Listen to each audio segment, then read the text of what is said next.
we need to begin by finding where kindness has been compromised in a person's past. Mhm. That's what trauma is. And then see if we can liberate these protective mechanisms so that people can come out going, wow, I actually can be open to receiving kindness now. I don't have to be protecting myself. And I can also then be a source of kindness for others. Hi, everyone, and welcome to the Kindness in Action podcast. I'm your host, Dr. Natalie Gruber.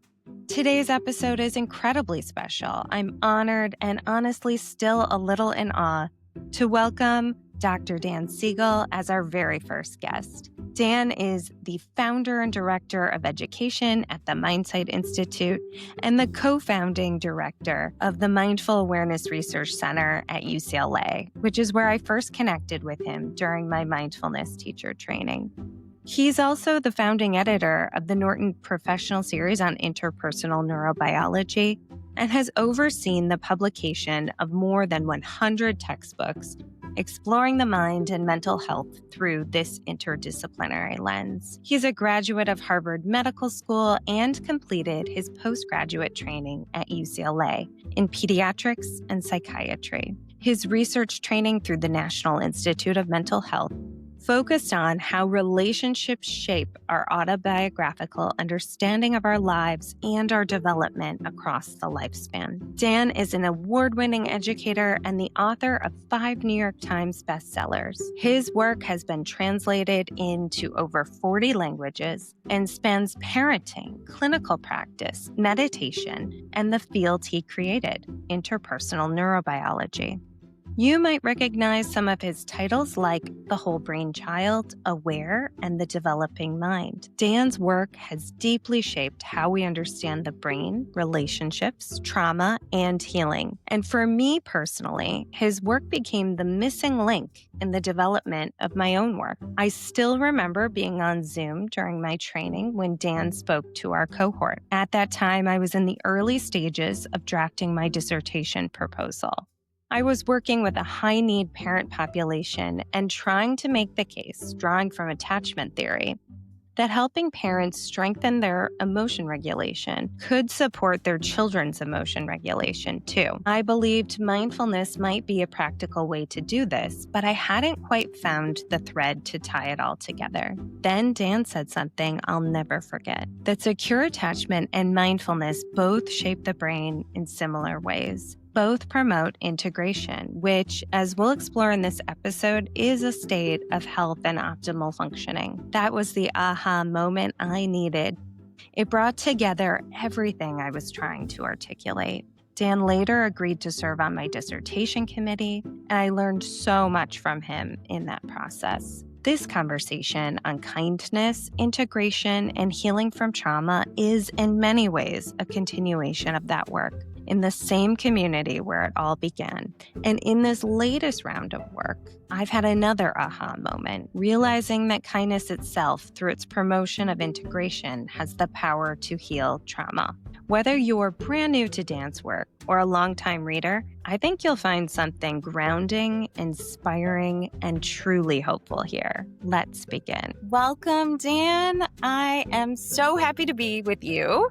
Thank you so much for joining. Thank you, Natalie. Thank you for having me. Thank you. It's wonderful to be with you. Great to see you. Yes. Well, and so I want to talk to you today about sort of part 2 of the dissertation work in the school district. And so I returned to the same district where I did my dissertation research and taught the parents basic mindful awareness with the intention to promote integration within themselves and within their relationships to help foster integration within their children, and decided to add another layer, which was practicing kindness using mindfulness within the family. And I thought that what would happen was that more harmony would be fostered, greater cooperation within the family. And certainly that did happen, but something else happened that was quite unexpected for me, which was that participants seemed to really connect with their hearts through this kindness practice. And what was there in their hearts and waiting for them was old wounds that needed to be healed and addressed. And we both know that within this community, there is a high degree of trauma exposure. This is a disenfranchised community. And so what surprised me is that a lot of those old wounds that were ready to be healed there were really unresolved trauma or unresolved grief. And what I found so amazing is that through this 8-week class, which was sponsored by a Mind and Life Institute grant, that kindness has the ability to help heal trauma.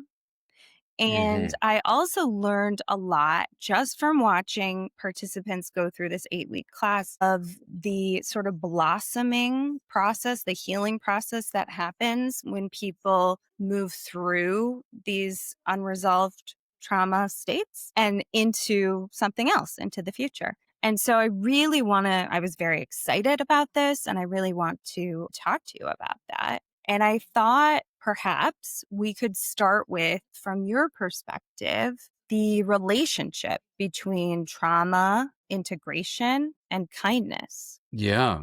Well, first of all, what fantastic work, Natalie. Thank you for having the vision to do it and the discipline to carry it out and the really devotion to really trying to bring well being into the world. So thank you and bravo. That's fantastic. Yeah, it's a really powerful, I think, insight that you're offering to us that when people go under the surface of where they may be, there can be some leftover issues that can affect them and affect certainly the way they relate inside to their inner lives and then how they relate to other people.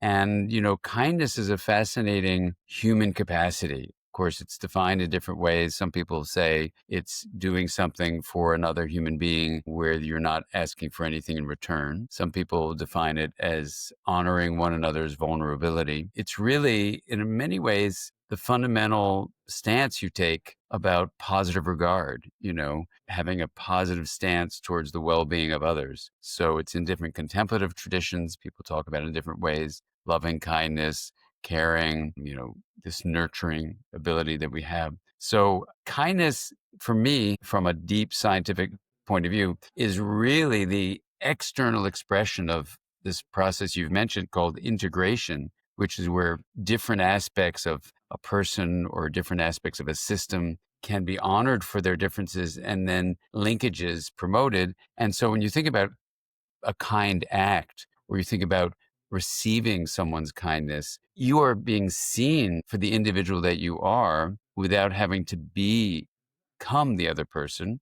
So that's the differentiation.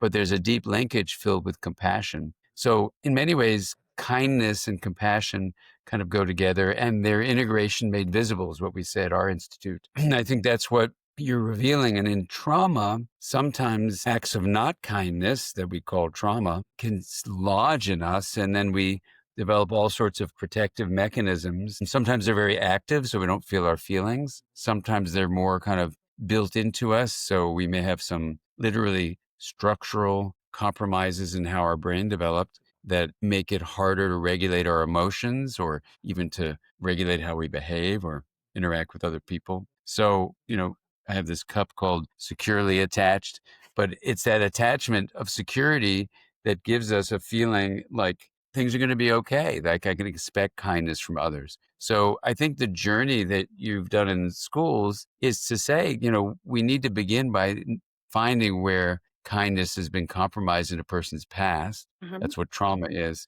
And then see if we can liberate these protective mechanisms so that people can come out going, wow, I actually can be open to receiving kindness now. I don't have to be protecting myself. And I can also then be a source of kindness for others. Yeah. Absolutely. And I think one thing that you're talking about is these defense mechanisms and ways of sort of protecting oneself in the world that may or may not be conscious. And I really observed within the participants that some were sort of in a state of rigidity, like maybe the range of their emotions that they could express were somewhat limited, or also talk about these states of chaos that they would go into, feeling really anxious and overwhelmed. So certainly I saw some of that, and also the bringing kindness into the kind practice involves setting an intention for kindness and then going inward to reflect, how am I feeling right now? And where do I feel that in my body? And then bringing kindness to whatever it is that is arising. So if it's something that's negative, you're neutralizing it with your kindness, maybe saying some phrases, what you really need to hear right now, or you're really affirming and nurturing yourself with kindness if it's more positive or neutral. Yeah. And then D, directing it outwards, can be towards family members. And when we started directing kindness towards family members, this is when that opposite of kindness started to arise, right? What if you start directing it towards somebody who's been very difficult towards you, then the opposite might arise. But you're always offering kindness to yourself first. So I felt that this was a really important sort of systematic way of healing. I'd love to get your thoughts on that. Yeah. Well, it's two things come up from, what you're exploring. I mean, one is, when someone does get the invitation to go inward and say, look, can you be kind to these family members? And some of them were unkind. It really raises two big issues. One is, how has this person made sense of how those past, adversities have impacted them? And if they're still holding on to an adversity without, what people like Fred Luskin would write about forgiveness, where the word forgiveness is sometimes felt to be, I can't forgive someone for these terrible things they did to me because then I'm saying it was okay what happened. So when people interpret that process of forgiveness that way,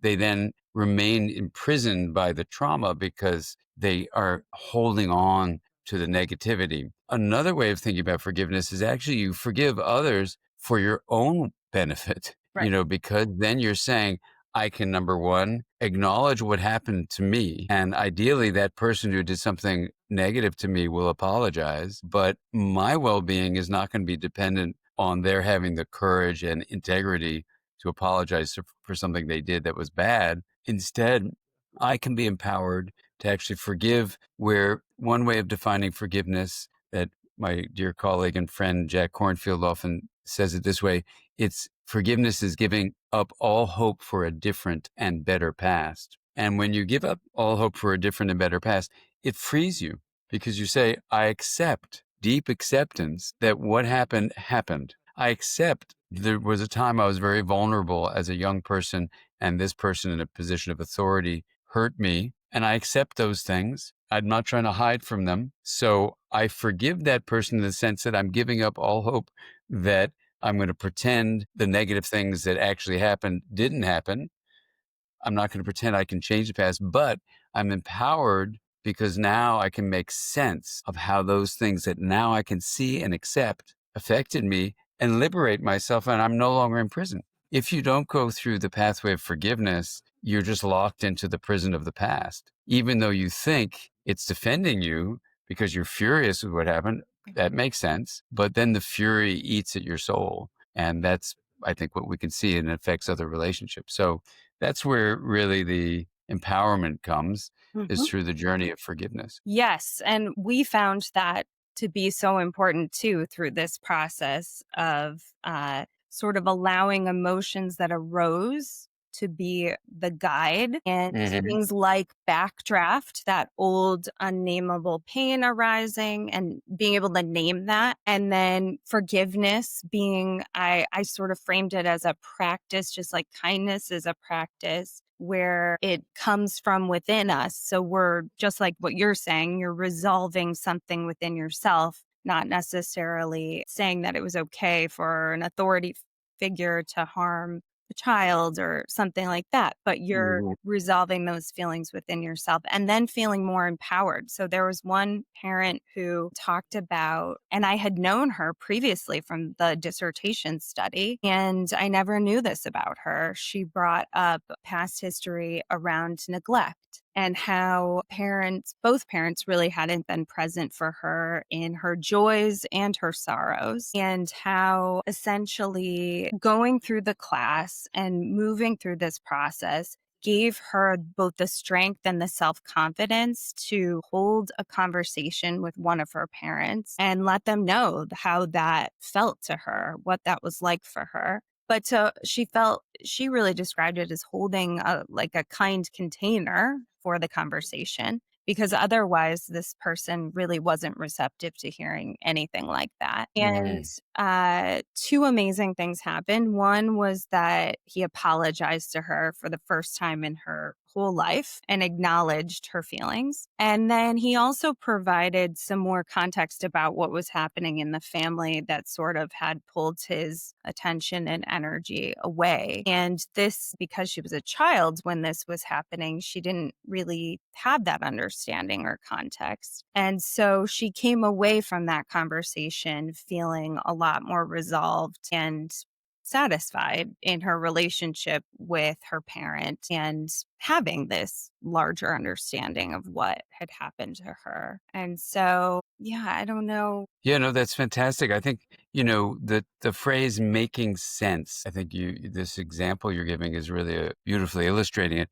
It's both making logical sense, like what happened, but it's also sensing it in your body. So Yeah. making sense isn't just the logical part. It includes, if you will, both sides of your brain. It includes your head and your heart and your gut, and includes your whole being. That's the making sense process. And there's something, it's interesting, and this is a whole long line of both scientific reasoning and indigenous teachings and contemplative teachings. But there's reason to believe that in pure awareness, it's filled with actually love. And, sometimes people shy away from that word love because maybe they interpret it as romantic love or sexual love or something, and they don't want to use it. And I was talking with this wonderful friend and colleague, Paul Gilbert, who studies compassion in England. And we were talking about these words, and he said a word he finds very useful, which we can throw into our discussion, Natalie, is benevolence, is the wishing well in the world, wishing well for other beings, human beings,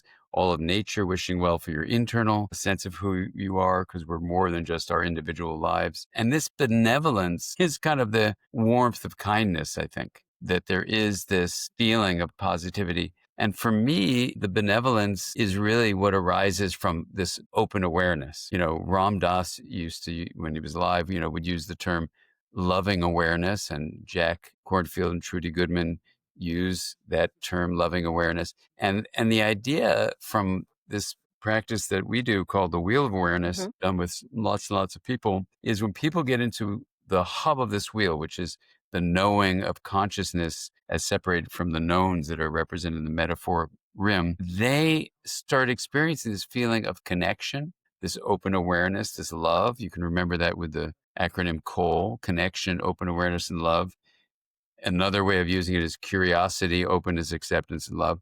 But the idea of that curiosity is you come with this incredible gratitude for being alive, this kind of fascination with being here, that we're all in existence, and benevolence can rise up from that. If you've been traumatized, those protective layers will come in and start kind of snuffing out what can feel like a real tender vulnerability when you realize we're all connected, and you realize that you are filled with love, and as one parliamentarian, when I was teaching the wheel of awareness in another country, said, oh, if I mention the word love, people will think I'm weak, when in fact our governments should be creating their policies based on love and kindness Absolutely. and benevolence, right? Instead of what we see all over the world, And so when we feed people who are hungry, when we protect people who are in danger, and not just people, but when we see that we're all a part of the entirety of nature, and we see trees and other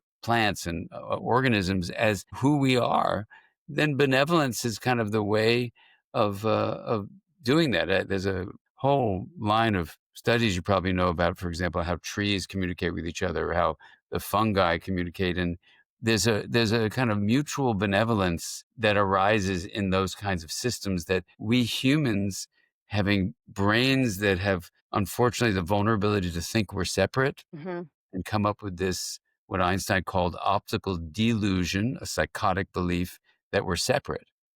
That sad vulnerability of the human brain has made us incredibly destructive with people we say are not like us or don't have our beliefs or different nationalities or whatever. And you see all the destruction in the world or the destruction of humans to the natural world. So it's a real vulnerability, and we see it in families, when kids are abused, and so all of these are like the opposite of benevolence and the opposite of kindness. And so trying to find a way toward that, like you're doing in your project, to release people from these protective layers that have been activated in response to them not being treated with benevolence. So I don't know how that word that Paul Gilbert suggested to me we consider using feels to you, but to me, it has this incredible gentleness to it and yet strength at the same time. But how does it sit with you, Natalie? It feels to my body, it feels nurturing. It feels good to even hear the word benevolence. This, yeah, kindness, gentleness, strength, a genuine care. And I was really struck by how people who participate in this program really, it was like once they sort of moved through, when we identified the backdraft and moved through forgiveness and kind of out the other side, that this authenticity, strength, confidence, kind of like a most healed version of oneself seemed to emerge, and one that was really committed to kindness and sharing it with strangers, making new relationships, diffusing conflicts, doing all these benevolent types of behaviors because they felt so good. And we talked about that throughout the class, that whatever we do to someone else, we really do it to ourselves first. So if we're kind to someone, we experience that within our nervous system, within our own body first, right? And so we Mhm. Yeah. benefit. And so it Yeah, really exactly. becomes so rewarding. Totally.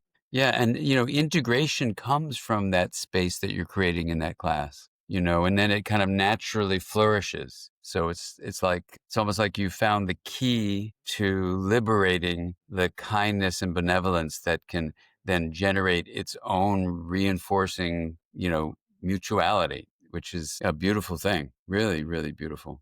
It was so beautiful. And it wasn't clear to me, even at first, that kindness was kind of like this change mechanism being practiced this way, until I was Yeah. following up and hearing about all the, you think about Barbara Fredrickson's broaden and build theory, how Yeah. people just take off, right? And these benefits start building upon themselves. Like, Right, exactly, yeah. exactly, and, unfortunately, in our world, we sometimes get bombarded in social media or in reading the news, with people who are the opposite of that, and it has harsh and, not kind and not empathic, not showing no compassion, and they take front and center in news stories, and so we can get preoccupied with that, but the real strength is not in this blustering, violent, destructive way of being, even though that catches our ear and our eye in the news. It's actually the strength of connection and the strength of love and the strength of the kindness that you're exploring. All those are, expressions of benevolence to come from deep inside and feel the positive regard and the positive intention for the world.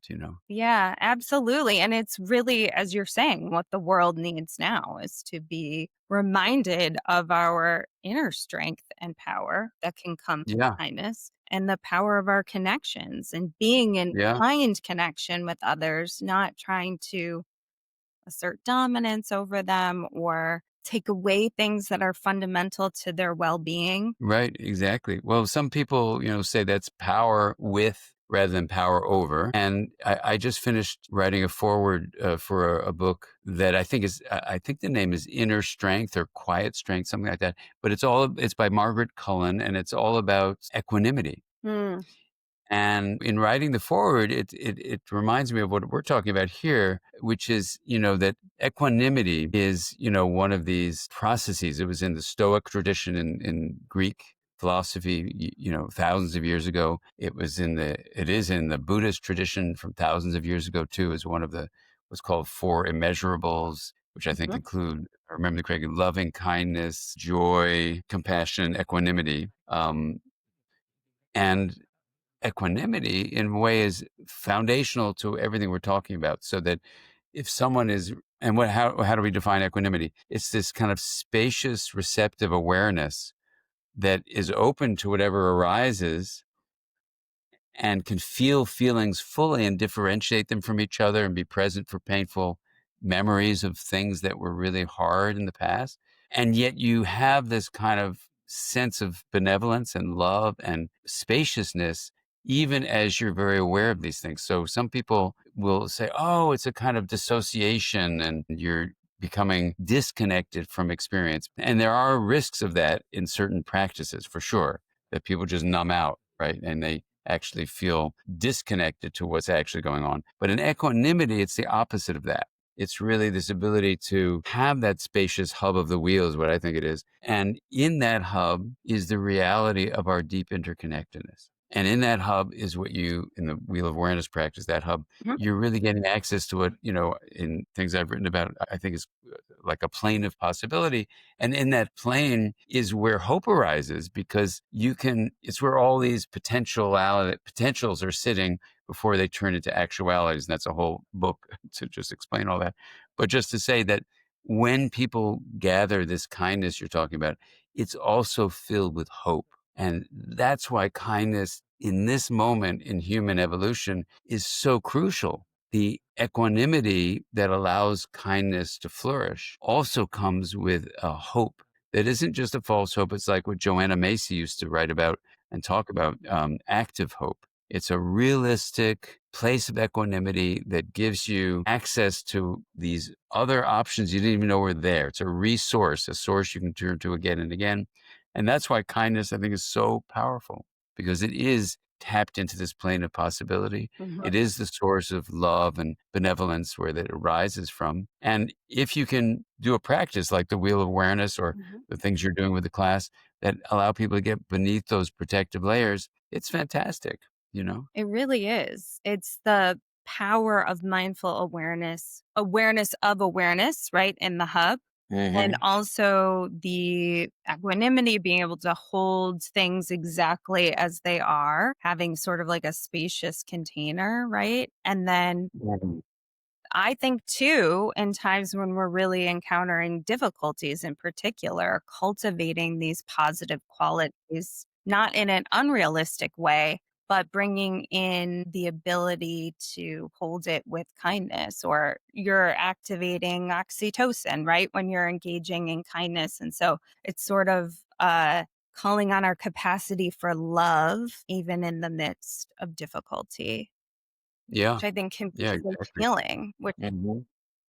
really Yeah. was so healing. And this idea around, or the plane of possibility, really to me does feel like you're tapping into the universes, and I think that's what you're describing, right? The universal potential. Yeah, yeah, I think so. The more I think we can become familiar with and at ease with talking about that, and I know it can take us off on a tangent, but just to say that when you do a kind of a deep scientific kind of overview and compare some of these cross scientific perspectives in something called consilience, where you find a common ground across independent findings, you do find indigenous teachings from thousands of years ago independently come to similar conclusions.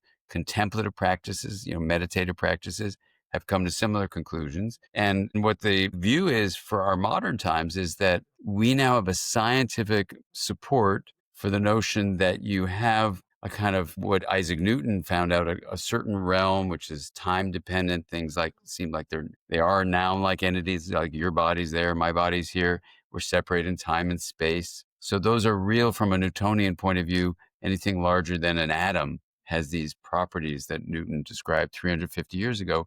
But then you find out that in the last 100 years, there's another realm, kind of like if the Newtonian realm is equivalent to walking on the land, you also have the experience of walking around a lake, and you can jump in the lake, and the properties of swimming in the water are just different from walking on the land around the shore. So we also have a realm that has no nouns, just verb-like processes. It has no separation across what in Newtonian terms we've called space and we've called time. And so then when people tap into the benevolence of the plane of possibility, it feels timeless because it is. And it's almost like love is the fabric of the universe when you mention universal. And that when people can have the courage to tap into this place, which is so different because it's filled with uncertainty and it doesn't have the, illusion of, concrete identity, like I'm this noun, you're that noun. And you realize, wow, we're all interconnected in these processes that we really can't control totally. Then, like me on this walking desk, then you start walking through these incredibly exciting ways where you start seeing stuff arise. And that's what happens when you let go of these protective shields, when the child just has to try to get something that's certain in the face of especially attachment figures who may be causing them terror. And so they withdraw, understandably. But then that sadly keeps them from accessing the plane of possibility because that's where maximal uncertainty is. So it's scary initially. But then when they can come to feel the love that's there and the possibility that's there, they come to realize that what before they feared, they now can embrace because they realize the synonym for uncertainty is freedom and possibility. And then you may be seeing this in your groups. Kindness starts to arise without them trying to make it happen. It's just the natural way to have this mutual, benevolence. Yeah, that is so beautiful. And it reminds me of how this concept of time, forgiveness can be historical and about sort of healing the energetic past, like the emotions of the past. And then I did a lot with the participants around also envisioning a future self, a kindest version of themselves. And one of them described it as sort of meeting the strongest version of themselves with maybe their most vulnerable self. So Hmm. all of those layers of defense kind of meeting maybe their most spacious, least connected to the noun like version of them. That Hmm. makes sense. Hmm. Yeah. And Yeah. just the possibilities that came through for them and the Right. possibilities that then emerged within their lives. Many of them had these physical transformations and started just looking healthier, hair grew back. People started Wow. Wow. wearing jewelry again and thinking about their jobs and their education and Hmm. neighborhoods and maybe and their relationships. Does this suit me or not Hmm. anymore? Right. Hmm. And so kind of Totally. expanding more around those Hmm. possibilities for what could be. Yeah, exactly. Yeah. Yeah, well, that's so beautiful. It's great because that freedom you give people is a gift that will just keep on giving inside of themselves and to the people who will become a part of their lives. And that it's just fantastic, Natalie. And I just so respect what you're doing and want to really acknowledge what a vision you had for trying to make this work, and then seeing how to combine, your wonderful presence with these folks who are so privileged to have you as part of their journey, but also to do the rigorous stuff of saying, is there a scientific underlay to this? And interpersonal neurobiology, is trying to provide some of those insights for exactly what you're doing. I mean, that's fantastic. Thank you for your support. I'm so grateful. I've learned so much from you. And Well, I've learned so much from you. well, that's Mhm. amazingly kind of you to say it to Mhm. me, Dan. Before we go, could we do Yes, one thing? Can I of course. share with you? I did interviews to sort of capture and observations to capture the changes in the participants. This was sponsored by Mind and Life. And so there's research connected to this project that I've been sharing with you today. And I was so taken with what participants said about what kindness feels like to them that I actually got very curious about what would happen when I my children what kindness felt like to them. Can I share this with you? Please do, Get please do. your response. Okay. Okay, first I want to ask you guys, how did you learn how to be kind? My mom and my dad. Yeah, mom and dad and loved ones. What do you think kids need to know about being kind? I would say like kindness isn't weakness, and like going to years in grade school and my first year of middle school, and like this modern hair that like kids think that like being tough is being mean, but like and like they think that kindness is for like weak people, but like they have to know that like kindness is being strong, not weak. Yeah, if you think you're grown to be not kind, then it's selfish. That's a deep thought right there. It's beautiful. And it's so true. Do you think we could teach kids to be more kind? But just like saying that kindness is good. Kindness is It's a positive like thing. how like kindness can affect people in such good ways. Absolutely. Yes. How it can positively affect people. What does kindness feel like to you? Kindness feels like, I guess, like peace. Yeah, it feels good. It's sincere. It's happiness. It feels good. Like it's not like when you mean like you always have that good part of your mind that's holding you accountable and makes you want to feel bad, which you should feel bad for me. But like kindness is like zero regrets. Everything is just good. Like you can never hurt anybody with kindness. So Oh, that is so precious, so beautiful, and so insightful. What wisdom. I was like, Oh my yeah, I God. gotta grab my recording device. But I think that what it really underscores is that so I have a vision, Dan, that kindness can be taught in the family. And of course, I was delighted to hear my children say that kindness begins in the family and just Mhm. what this could foster in terms of more strength and resilience within families and within communities as families connect Yeah. with each other. So, Yeah, I think that's fantastic. I think one thing as you go on the journey on how to articulate that is somehow, yes, kindness is teachable, and your kids have beautifully expressed it that you two have taught them that. That's fantastic. Then we want to look at the flip side and say, well, if you were raised in a family where you didn't have that happening with your parents and you didn't learn it, in quotes, is there hope for you? And the answer is a resounding yes. absolutely. And so, Yes. yeah, so that's the always want as educators, we always want to say, yes, Mhm. let's make sure kids get it if they can, but if you don't, you can always learn it. And one way to say it that way is that kindness is the natural state that no matter what has happened to a person, it can't be obliterated. So that we want to release this natural state. Why? Because I think it comes from the plane of possibility, which is something that is inside of everyone, and they may have developed all sorts of protective layers to keep them from that uncertainty of that origin of our consciousness, of our being aware. So, I think that's, first of all, the truth from indigenous, contemplative, and scientific studies. I think it's the truth. And it's a message that people aren't aware of usually. So if they hear, oh, yeah, kindness is taught, oh, then they go, yeah, but I wasn't taught it, so I'm hopeless. We have to really make sure we speak directly to those folks who've been through a lot of adversity, who may fear that, God, I didn't have that opportunity when I was a kid.